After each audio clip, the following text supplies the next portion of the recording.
thank you for watching my channel today. My name's Sarah and my channel is called Your True Shelf, and it's that time of the year when everyone is filming their favourite books of the year, which are videos that it's not only super fun to watch but are also really fun to make, because I had to look through all of my books from the last 12 months and try somehow to narrow it down to my top books. And it wasn't easy, it really wasn't. I ended up with a top 13 because I just couldn't do anything differently to that. I would say my top 5 are the ones that blow me out of the water the most, and the ones below that, ones that I very much loved and I wanted to include on the list, but they're not quite as good as my top 5. The order is very arbitrary. It's just impossible to pit books against each other, and so I've put them in an order, but it doesn't really mean very much. So I'm going to kick off because obviously I don't want this video to go on for too long. All the books I will link in the description box down below. So book number 13 on my list is one that I read earlier this year as a buddy read, and that is North and South by Elizabeth Gaskill. So this is a book which is something I read for Victober, and it's a classic, and it follows Margaret Hale and her family who live in the south of England. She lives with her parents. Her dad is a vicar, and her dad has a bit of a crisis of faith and decides that he can't live in this role in a tied cottage with the church anymore. And so he and his family move up to the north of England to a mill town where they meet John Thornton. So he is a man who used to work in the mills. He worked really hard, paid off his family debts, and then ended up becoming a mill owner. The reason I really love this book, not only is it really well written and really easy to read and a good story, but it really makes you think, because how Elizabeth Gaskill makes you see different sides of the argument, where you very much sort of are siding with the mill workers in their fight for better pay and better conditions, but then you'll then stand in the shoes of the mill owner or somebody who's outside of their situation, and then you'll see a different perspective, and she'll make you think of different sides of different arguments. And that's why I thought that she did this book extremely well, because it really made you think as well as having a really enjoyable story. At number 12, I have Quiet Girl in a Noisy World by Debbie Tung.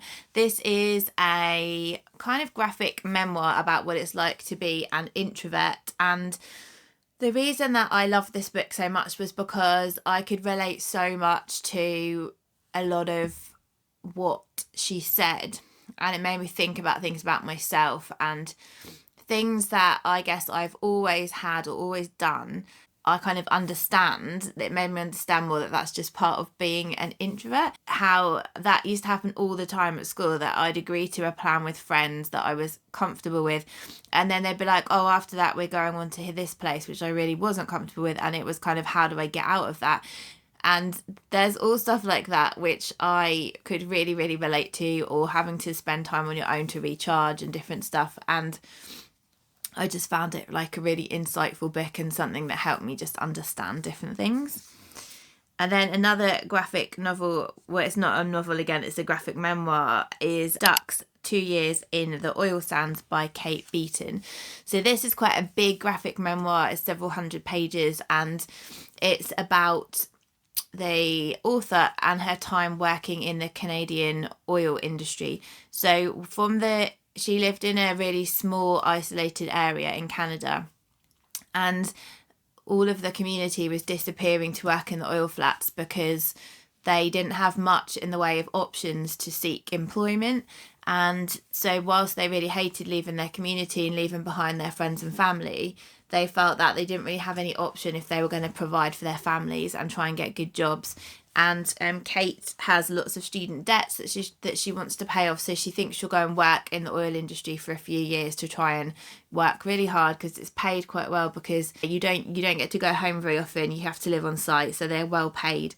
And it's basically her experience as being one of very few women who work there. So there's thousands of people who work there, and like high 90% are men. So she doesn't get to meet many women, and she also is unsafe because the men are really inappropriate with her. Nobody will take the men in hand and say, like, you can't do this, this isn't unacceptable. it's about her kind of trying to survive in this very male dominated environment, very isolated, away from people that she loves and cares about, and how she kind of makes it in that environment, and how she, when she leaves, and the women that she meets along the way who kind of help and support each other. So it's really good, and I really recommend that. The next book that I have on my list is Memphis by Tara M. Stringfellow, which is a book that I read for the Women's Prize long list and I absolutely adored. This is a book which is set in the south of America, and it's following a family of women in the mid-90s. So we have, at the start, our main character who we follow is Joan, who's a 10-year-old girl, and her mum and her younger sister flee from their dad because he is violent towards the mum. And we hear a lot about the backstory there, about Jax, who's the dad, and about his relationship with Miriam, who is the mum. And they go back to Memphis, to their family home, which Joan's grandmother and grandfather built. And we learn about the intergenerational trauma of the family, but there's also a lot of joy in this book as well. There's gorgeous relationships with a woman who lives in the street, in the same street. There's August has a hairdressing business in the basement of the house, so we have all the women coming in and out of each other's lives and talking and catching up on their gossip and their news and everything like that together. Joan is expressing all of her feelings and thoughts and creativity through art. She's a really talented painter, and that's a big part of the book as well. And I loved how these women's stories wove together, how we cared deeply about the characters, and for the men to feel dehumanized, and how the feelings of being dehumanized affected their lives and their families' lives and things like that. And I just thought it was an absolutely wonderful book, and I know that she has done some controversial things online, but I separated the work from the controversy, and I absolutely adored this book. Book number 8 was a book that we read for book club this year with my work book club, and that is Circe by Madeleine Miller. This is one that I'd had on my list for a really long time, so I was glad to have to choose it for book club. And Circe is a myth retelling, and I have realised that I really like myth retellings through the course of reading a few recently. So Circe is the daughter of Helios, who is the god of the sun, and when she's born, she's always different to her brothers and sisters. Like, her voice is supposed to be unpleasant, she's supposed to be ugly. She was really a misfit of the family, and she finds out when she's about a teenager that she can transform people's forms, so she can transform people into their true form, and so they can become like monsters. And her dad is really furious that she's doing this and she's manipulating things, and so he banishes her to a remote island. So she's a woman living on her own on this remote island. She's getting lots of visitors from different other figures that are famous in mythology, and she has to protect herself, and she works on her magic, and she works on her ability to transform people who are a threat into other forms so that they're no longer a threat. And she also falls in love, but she can't get off the island. She has to try and work out whether she belongs to the world of the gods or the world of the mortals. And I loved Circe. I loved her sort of independence and her magic, and all her work that she does with plants, and how the visitors come and go from the island. And I just thought that was a really wonderful magical story that was really, really well retold. And it's nice to focus on stories, because I'd never heard of Circe, so it's really nice to hear of characters in myth retellings that aren't so much focused on, but also to get in some familiar names that we've heard of before. So I thought it was really wonderful storytelling, and I loved it. The next book on my list is Beloved by Toni Morrison. This was a buddy read for me with my friend Jo as well. Beloved is a very difficult story. It's focusing on Setha is our main character, and she is a slave who has run away from a place called Sweet Home 18 years ago, and she's still not free. She lives with her mother-in-law, who's called Baby Suggs. Baby Suggs is a freed slave. Her son bought her freedom, and Setha is married to her son. And when Setha was running away, she was also giving birth to a child.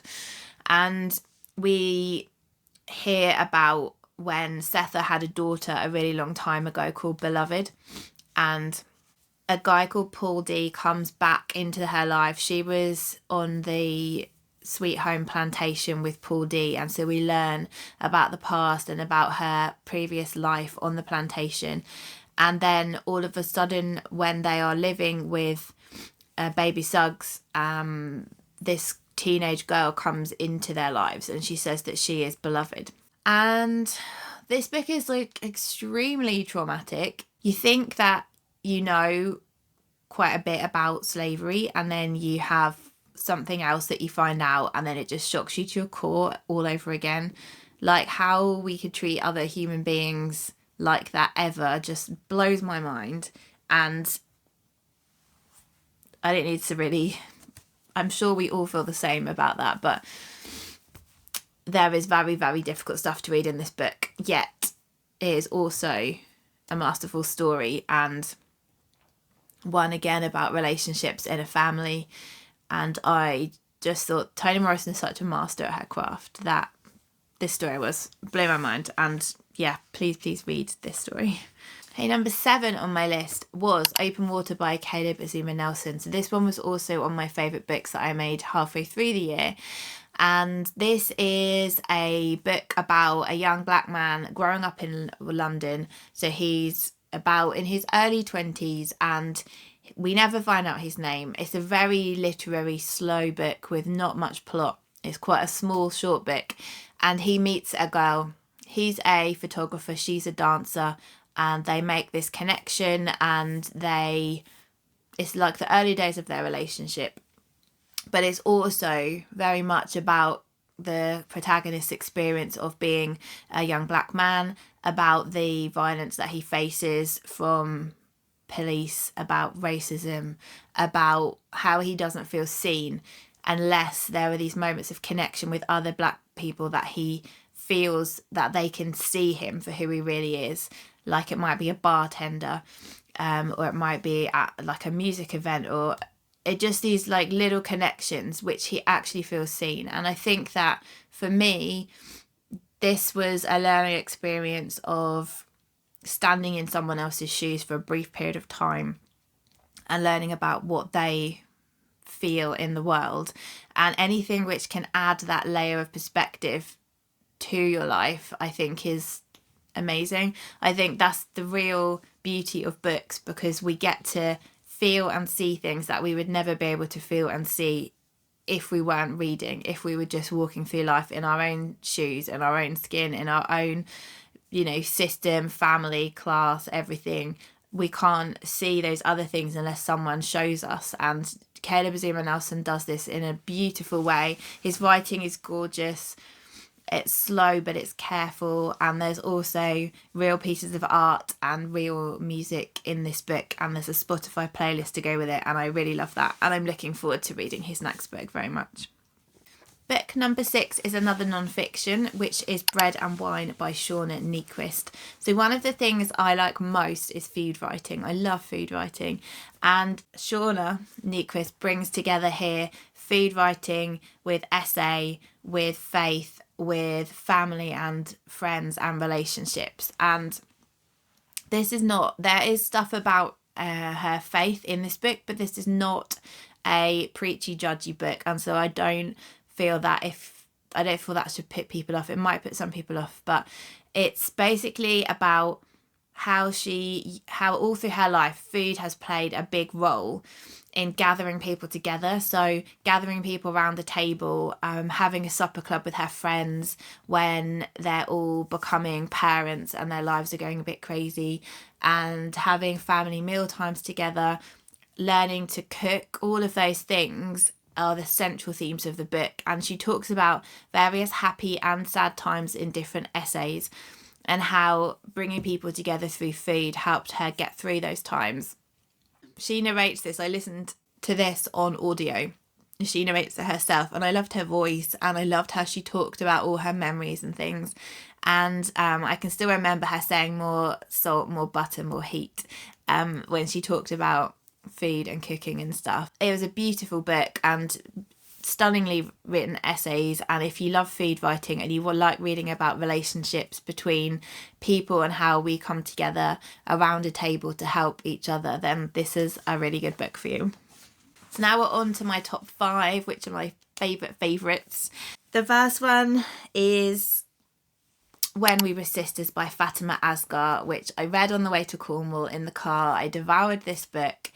It's about 3 sisters. So we have Kausar, who's our main narrator, we have Aisha, and we have Noreen. And they are Pakistani American girls. Their mum died of cancer when they were really small, which is touched on a little but not hugely. And their dad gets caught up in completely as a bystander in a shooting in America, and so the girls are orphaned at a young age. I think Kausar is about 5 and Noreen is the oldest, is about 9 or 10. And their uncle, who I believe is their mum's brother, decides that he's going to look after them, not because he wants to look after them, but because he wants to claim the government check and he wants to get favour in the Muslim community. And he doesn't look after them at all, he just takes the money. And basically he's married to a white woman, he's going through a divorce, he has a lot of money, he has sons who are in private school, and the girls get this, he rents them a disgusting flat with cockroaches and stuff. They're all put into one bedroom, and then he rents out the other rooms in the flat to, I think, probably mostly illegal immigrants. And he puts them in very unsafe conditions. He doesn't remember to feed them. He doesn't remember to, give them money for anything. They're trying to completely fend for themselves, even though they're really small, and to go to school and everything. And then all of a sudden he'll turn up and he'll be really angry with them because they haven't told him what they're doing and stuff like that, even though he doesn't care most of the time. And it's about their journey. By the time the book finishes, Kausar is in her mid-20s, and she's also trying to figure out her gender as well. So that's another theme of the book, that she's not really quite sure where she fits in with her gender. And it's a beautiful experience of them trying to find a mother in lots of places and trying to find somebody who, like Noreen, the oldest, she's trying to be mum as well as a child, as well as a sister. And there's the usual kind of sister arguments and play and everything like that, as well as this desperate search for a mother. And it's really heartbreaking, but it's really beautiful, and I believe it's the author's debut, and I would really look forward to reading whatever they release next. The next ones could really, the order is so difficult. Next I put In Memoriam by Alice Winn, another book which I read on holiday, and I absolutely adored this book. I did have to take a little break in the middle because it got so hard to read that I had to have a little break and then come back to it after a few days. But this is a World War I story, and this is following a boys' boarding school, a very elite boarding school, and it's just on the cusp of World War I starting. And our main 2 protagonists are Henry Gaunt and Sydney Elwood, and they are both attracted to each other. They both love each other. Neither of them will talk about their feelings, and there's this very kind of one of them will edge towards the other and the other one will pull back, and then vice versa. So there's this relationship going on between the 2 of them, and World War I is then starting, and Henry is half German and he really wants to go and fight for England, and he goes off, and we get newspaper reports from the school newspaper inserted into the story about all the boys who have so far been wounded or killed, and you look down the list and you pray that you don't see the names of the people that you love in this book. And so Sydney's left behind at the school, but he's a little bit younger, maybe a few months younger, and then so he then joins up as well, and it's about both of their journeys on the front in World War I. And then I can't really say any more than that, but Alice Winn's done an incredible job at recreating the front at World War I and the mental state of the soldiers, the battles. Both of their boys go in, even though they've got no experience, they go in as officers because of their class and their money.